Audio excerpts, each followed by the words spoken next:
Okay, this morning, I want to talk to you guys. I mainly want to talk to the hunters. Are there any hunters? Anybody in here hunts? Andrew hunts, Kendall hunts, Brianne hunts. That's a surprise, Brianne. Larry hunts. So today I'm going to be talking, Keith back there, he's a hunter. So we're going to be talking to the hunters.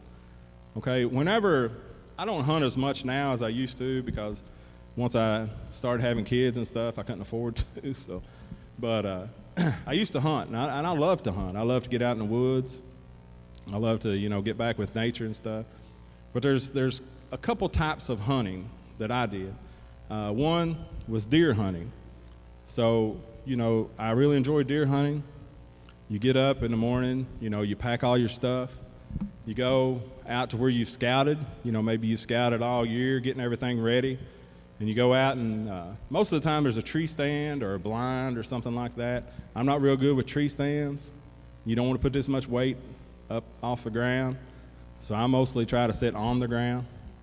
And we would go out and get ready and get in your blind and you sit there and you get everything set up, and you make sure you got a good view of everything. You get out your potted meat, you get out your mayonnaise sausages, and you get out your, nabs and your pop and stuff, and you're sitting there and you're getting ready. And then you sit there and you wait. You wait, you eat your potted meat. Then you wait a little longer and you eat your mayonnaise sausage. And then you wait a little longer, and then you're out of snacks and you go back to the truck and get more food. But deer hunting is a type of hunting where you have to be super patient. You go, you find a spot, you sit there, you set up, and then you wait. You wait and you hope. The longer you wait, the more you hope something's going to happen. Sometimes something happens really quickly. Sometimes you go there and you don't even get to open your potted meat. A deer comes by and you're done. And then sometimes you hunt all day and you don't see anything. So you go back the next day, same thing. You get in your truck, you go to the spot, you go down to your blind, you set all your snacks up, and you get ready and you wait again, and you hope. And you're sitting there and you're waiting and you're hoping, and you're hoping that something happens. You're hoping that a deer comes by. You're hoping that, it's a one that you can hang on your wall or whatever, or if you like the meat, it's something that you can put in the freezer. And the whole time you're sitting there and you're waiting and you're hoping and you're patient, and you're just, hunting takes so much patience, to just sit there and wait and hope and wait and hope. Another type of hunting is turkey hunting. How many guys ever been turkey hunting? All right, yeah, we got a couple turkey hunters. I know Keith turkey hunts. Turkey hunting's totally different. I remember the first time I went turkey hunting with my brother-in-law. We got down. We drove out, I forget, somewhere in Nicholas County. So we get out and we walk and walk and walk and walk and walk, and we find this place down here. So you're sitting down there at the edge of the woods, and you start striking that turkey call. You're trying to get something to come in. So you strike that turkey call and you listen. And then you strike that turkey call again and you listen. We're sitting here and you're striking that turkey call and you hear something way across the ridge, way on the other ridge. You hear something gobble. So that's where they're at. So my brother-in-law comes over to me and he's like, here's what we're going to do. He said, turkeys have really, really good vision. He said, so we have to be stealth. So we're going to belly crawl across this field. Then we're going to go down across this creek. We're going to climb up to the top of this mountain. And we're going to go over to that other ridge. And I'm going to call them in and you're going to shoot it. I said, that's a lucky turkey today because he's going to live. I am not belly crawling across no field, crossing no creek and climbing no mountain for a turkey. I said, here's my plan. We're going to go back to the truck. We're going to drive to the Cracker Barrel, and we're going to get us Uncle Herschel's breakfast and call it a day. But turkey hunting is very different. With turkey hunting, you have to actively go after it. You can't just sit and wait and hope something comes in. You go out and you walk and you travel, and you may have to cross a creek, and you may have to climb a mountain, and you may have to go across another ridge, and it takes hours and sometimes days to find this turkey. And it's very different than deer hunting. Deer hunting, you sit and you wait and you're patient. Turkey hunting, you go after it. You hear it, you go after it, you seek after it. And that's what I want to kind of talk to you guys about today. We're all hunters. We just don't realize it. We're all hunting for something. When you're young, when you're a teenager, you're hunting for your phone. You're hunting for this super wonderful girlfriend that you'll have for the rest of your whole life. You're hunting for this boyfriend that you'll have for the rest of your whole life. You're hunting for this outfit. You're hunting for your homework. You're hunting for something on the internet. You're constantly hunting. When you become an adult, same thing. You're hunting. You're hunting for your car keys. You're hunting for an outfit to wear to church. You're hunting for a shirt that fits. That's a problem. You're always hunting. Even as an adult, you're still hunting. When you become a seasoned saint, then you're hunting for your teeth. You're hunting for the icy hot. You're hunting for the biofreeze. I got biofreeze right in my little nightstand there beside my CPAP machine that helps me breathe at night. I got my biofreeze in there, and I'll give it a good spray, and I'm thinking, I'm not that old, but I'm still hunting. So even though you may not be hunting for animals, how many hunters do we have in here today? Now the hands are going up. We got lots of hunters. My first point is going to be looking for Jesus. Like I said before, almost everyone in here is a hunter. We're all searching for something. We're all looking for love. Everyone needs love. We're all looking for peace, a peace of mind. Everyone wants a peace of mind, something that's going to give them peace of mind. A sense of purpose. Why do I wake up every morning? Why do I go to work every day? Why do I do this every day? A sense of purpose, a sense of why do I do this? A sense of being needed, a sense of having worth, having, someone look to you and having that worth of being somebody that someone looks to and looks up to. When we can't find these things, sometimes we look in unhealthy places. We'll look to friends who are unhealthy. We'll look in unhealthy relationships. Sometimes when we can't find peace and we can't find joy and we're battling depression or anxiety, we'll look in a bottle. We'll look at a pill. We'll look at a different drug that we think can give us this release that we're needing, this happiness that we're needing. The problem is, once that bottle's done, then you need another bottle. Once that bottle's done, you need another bottle. Once those pills are gone, you need more pills. Doctors will prescribe you anything you want. You're sad, you're anxious, you have problems. Oh, I can fix that.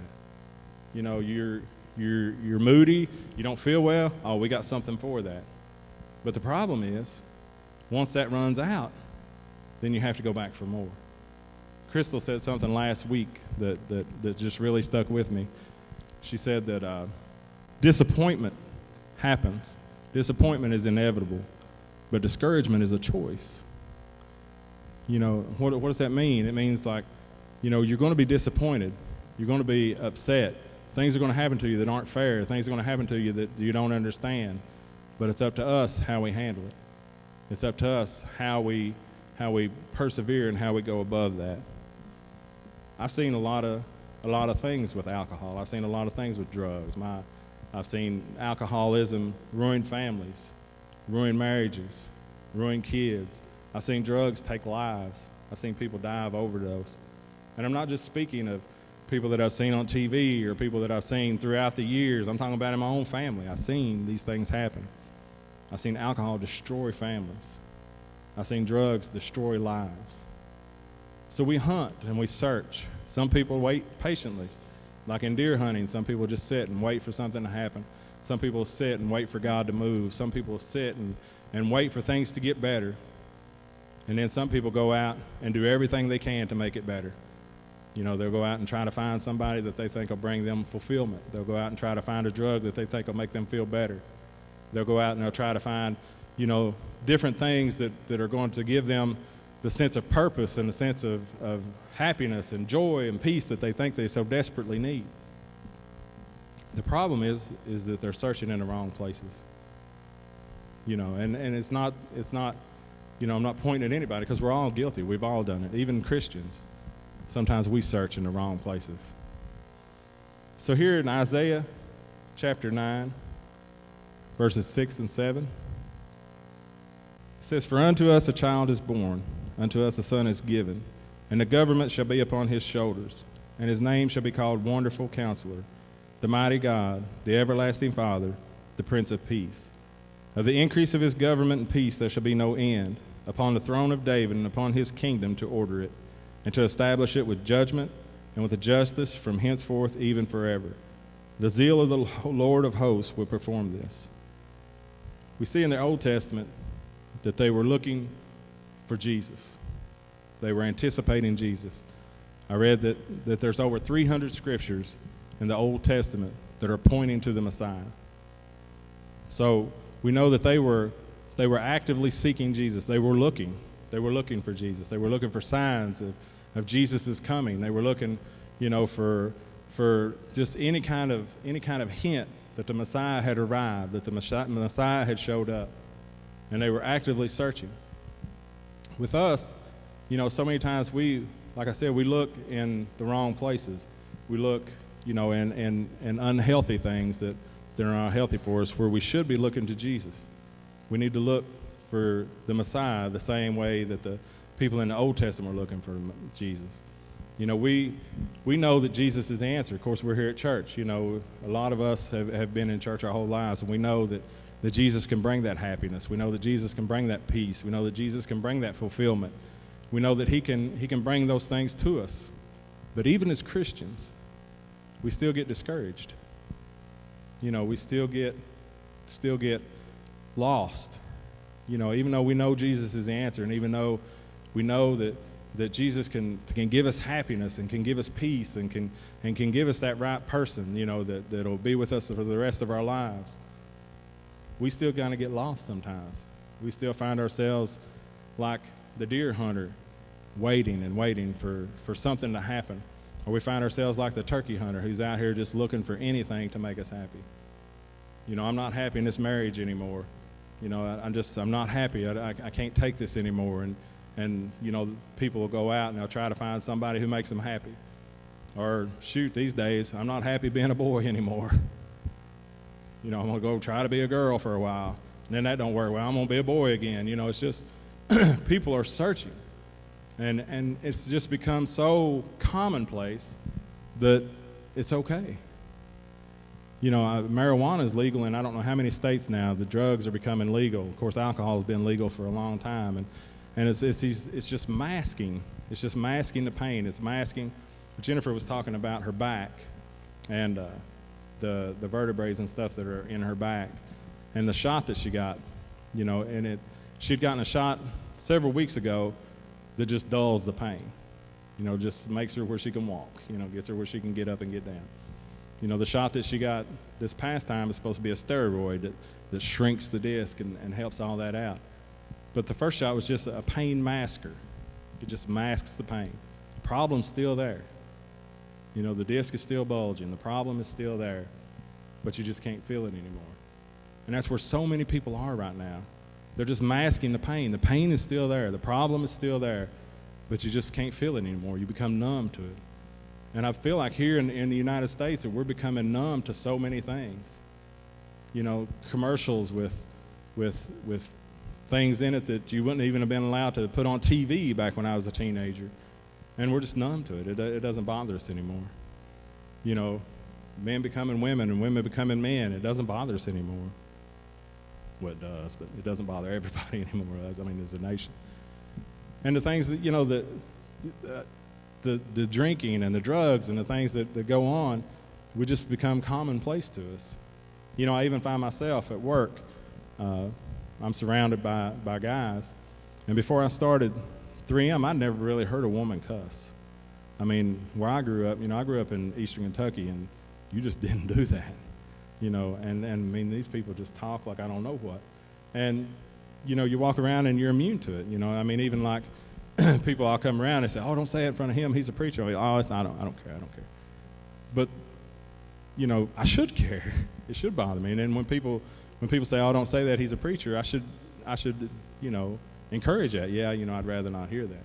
But you don't. You become immune to it. You become, masked to where it doesn't bother you anymore.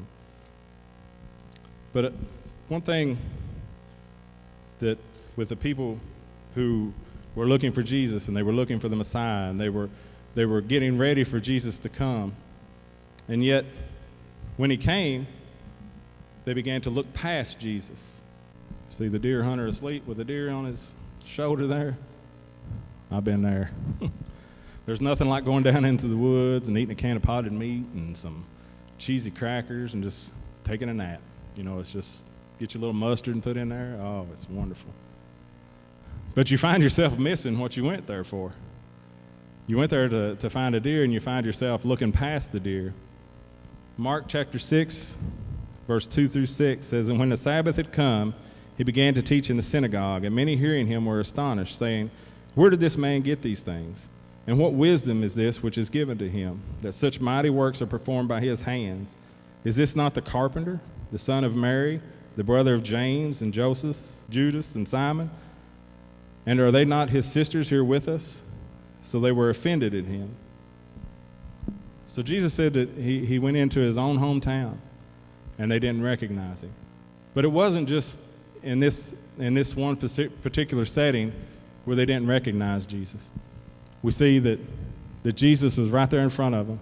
He was sitting right in front of them.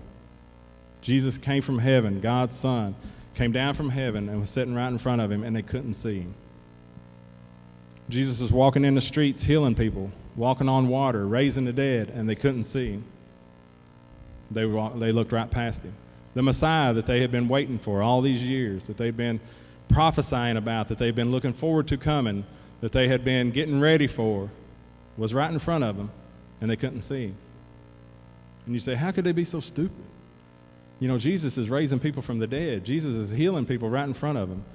Jesus is healing blinded eyes. He's doing all these miracles in front of him, and they couldn't see him. How could these people be so stupid? And yet here we are. Jesus is right here with us. Jesus promises us that he'll never leave us and he'll never forsake us, and he'll always be here with us, even to the end of the age, that he'll be here with us. And yet we look past him. As Christians, we know that Jesus can bring us peace and Jesus can bring us happiness. We still get discouraged. Discouragement comes. We still get, upset. We still get, hurt. But we know that Jesus is someone that we can go to, and Jesus is someone that we can talk to. And yet we'll still look past him. Even as Christians, we find ourselves getting depressed. We find ourselves getting angry. We find ourselves looking for something to mask the pain. Even though we know Jesus is right here with us, we find ourselves looking past him, just like they did when Jesus was here on earth walking around. So it's not for us to be like, how could they be so dumb? Jesus comes there, he's sitting right in front of them, he's teaching, and they're like, man, this guy's awesome, this guy's great. And yet they're like, I don't really believe he's the Messiah, but he's really great. And a lot of times we turn our back on Jesus and we'll go do other things. We know what's right. I can remember when I was a teenager, my grandfather was a Pentecostal preacher, and we would go to his church whenever we would go visit in West Virginia. And, I would hear the gospel, and I would go to Sunday school, and I knew Jesus, and I knew what the right way was. But when I got back home, and I started, going back to school and doing everything, I looked past Jesus. I looked for other things that would make me happy. I looked for other things that would excite me and get me going, and, whether it be sports or, I never really drank or did drugs, but, I did other things. And even though I knew who Jesus was, and even though I knew what he was capable of and the love that he gave and the love that he showed us, I still look for other things, and I try to find happiness in other things. We're guilty of that today. A lot of times we'll look to sports, or we'll look to, and a lot of Christians these days, they had a thing here a while back where they were trying to vote in casual drinking into different churches, and you see different denominations saying, that we'll marry whatever, we'll marry whoever, if you come to us and give me $50, I'll marry you, And we see churches that are looking for other things, whether it be more money or more attendance, higher attendance, more people, more popularity. People do whatever it takes to fulfill that void that's inside of them. We all have a void, inside of us that needs to be filled, whether it be, a depression, or whether we need more of love, or whatever it is. We're looking for something. We're searching, we're looking, we're hunting. No amount of relationship can fill you to the point to where you don't need any more. No amount of alcohol is going to fill you to the point to where you don't need any more. No amount of money is ever going to fill you to the point to where you don't need any more. I mean, you look at these multi-millionaires who have more and more and more money. They're still out here trying to make money. They're not retiring. I can remember when Jennifer and I first got married, I made like $12 an hour, and she made like $4 an hour at the gas station. We thought, man, if we could ever make $10 an hour each, we'll be rich. We'll be able to have anything we want. And then you get another job and you think, man, if we can only make this much money, we'll be rich. We'll have whatever we want. And then you get something else and you think, man, if I could only make this much, I'd be rich. We could have whatever we want. And you find yourself that you're not rich, you're just farther in debt. No amount of money is ever going to be enough. No amount of alcohol is ever going to be enough. No amount of pills is ever going to be enough.